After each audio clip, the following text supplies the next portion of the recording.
All right, let's journey back in time, and I mean way back, thousands of years, to what was once the wealthiest city in the entire ancient world, Babylon. So, why are we going there? Well, it turns out, locked away in its history are some shockingly simple financial secrets that are just as powerful today as they were back then. You might be really surprised by what we're about to uncover. Let me ask you something. Does this feel familiar? You put in the hours, you're skilled at what you do, but at the end of the month, your wallet just feels, well, a little light. It's a super frustrating feeling, right? And it turns out this is a problem as old as civilization itself. You see, Babylon was the city just overflowing with riches. I mean, it was the hub of commerce and prosperity, and yet so many of its citizens were just living hand to mouth, struggling right in the middle of all that abundance. This weird paradox? That's where our story really kicks off. So our guide on this journey is a guy named Banser. Now, Banser is the best carriage builder in the whole city. He's always busy, always has work. But as he's complaining to his friend, no matter how hard he works, his purse is always empty. He's literally surrounded by the city's incredible wealth, but he just can't seem to get a piece of it for himself. So Banser finally decides he's had enough of this. He goes looking for answers from the one person everyone knows has cracked the code. Arkad, the richest man in Babylon. The thing is, Arkad started with nothing, just like them. How did he do it? Banser figures if he can just find the answer to that question, it could change his entire life. And when Banser finally gets to Arkad, he doesn't get some complicated formula or a magic trick. Nope. Instead, he gets the very first, most fundamental cure for a lean purse.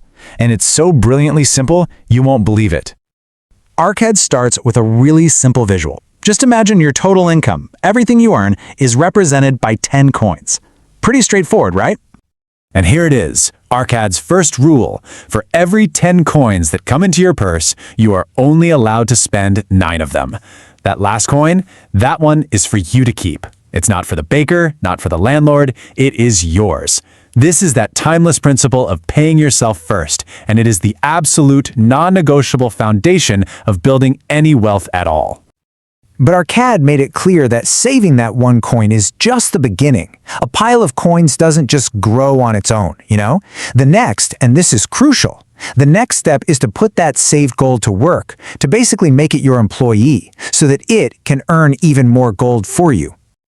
Arkad's wisdom was so effective that the king of Babylon actually asked him to teach everyone. So he laid out this complete system, and these 4 steps are really the core of it. First, you have to control your spending. You need a budget.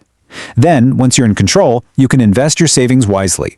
But, and this is a big but, as you invest, you have to protect your principal from loss. Don't fall for risky schemes. And finally, you continually work to earn more, which just feeds this whole cycle all over again.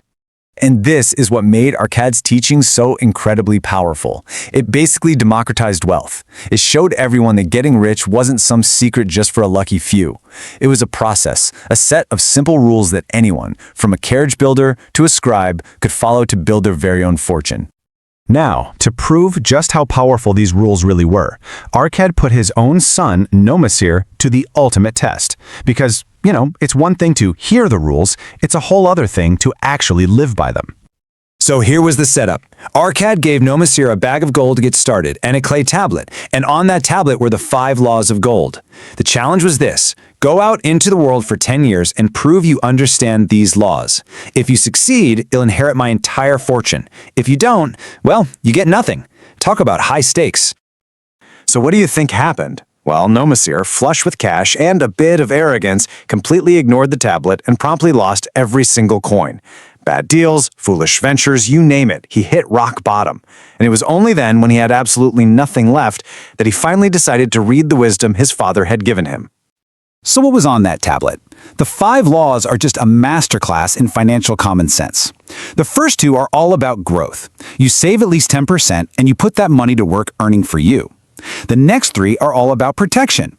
Only invest with cautious people who know what they're doing, stick to businesses you actually understand, and for goodness sake, avoid any deal that sounds too good to be true, because it almost always is. So, after learning his lesson the hard way, Nomasir started applying these 5 laws, one by one. 10 years later, he comes back to Babylon. He walks up to his father and hands him the original bag of gold, plus 2 more that he had earned completely on his own. He proved he had finally mastered the rules. Namazer's success story really brings us to the ultimate lesson from ancient Babylon. It's not about the gold itself. No, the real treasure is something way, way more valuable. There's another story about an old sage who posed this critical question to his men.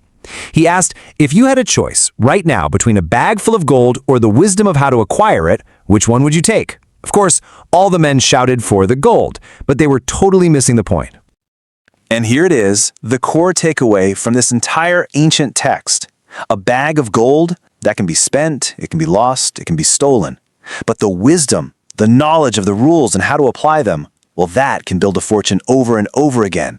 So the final question for you is this: are you chasing the gold, or are you building the wisdom to create it?